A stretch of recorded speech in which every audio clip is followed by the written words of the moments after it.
السلام علیکم ورحمۃ اللہ وبرکاتہ۔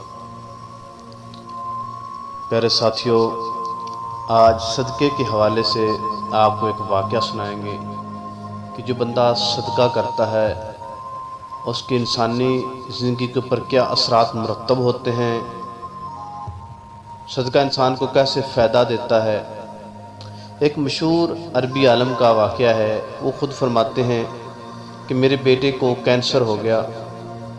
حالت یہ ہو گئی کہ ڈاکٹروں نے مجھے جواب دے دیا اور میں اس کو لے کے گھر واپس آ گیا۔ میں گھر میں بیٹھا ہوا ہوں، اچانک مجھے اللہ کے رسول کی وہ حدیث یاد آئی کہ صدقہ جو ہے یہ بلاؤں کو، مصیبتوں کو اس کو ٹال دیتا ہے۔ تو صدقے کا پیسہ لے کے، یعنی پیسے میں لے کے صدقہ دینے کے لیے گھر سے نکلا۔ اپنے محلے کے اندر، بازاروں کے اندر میں نے دیکھا، مجھے کوئی بندہ نظر نہیں آیا، تو میں واپس اپنے گھر کے اندر آ گیا تو کیا دیکھتا ہوں، ایک لاغر سی بلی جو لڑکھڑا رہی ہے بھوک کی وجہ سے۔ تو میں نے اس کو پیٹ بھر کے دودھ پلا دیا۔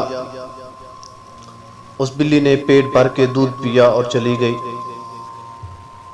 میں رات کو سویا تو میں کیا دیکھتا ہوں کہ میرا بیٹا لیٹا ہوا ہے اور ایک کوا میرے بیٹے کے سر کو چونچے مار رہا ہے۔ جو بیٹا بیمار تھا اس کی بات بتاتا ہے کہ کوا چونچے مار رہا ہے، اور وہ جو بلی جس کو اس نے دودھ پلایا تھا، وہ بلی نے جپٹ کے اس کوے کو پکڑا اور کھا گئی۔ اس کے بعد اس کی آنکھ کھلی۔ صبح ہوئی تو اپنے بیٹے کو دوبارہ طبیب کے پاس لے گیا، کیونکہ خواب کو دیکھتے ہوئے اس کے ذہن کے اندر یہ بات آ گئی کہ مجھے لگتا ہے کہ میری بیٹے کی تکلیف اللہ نے دور کر دی۔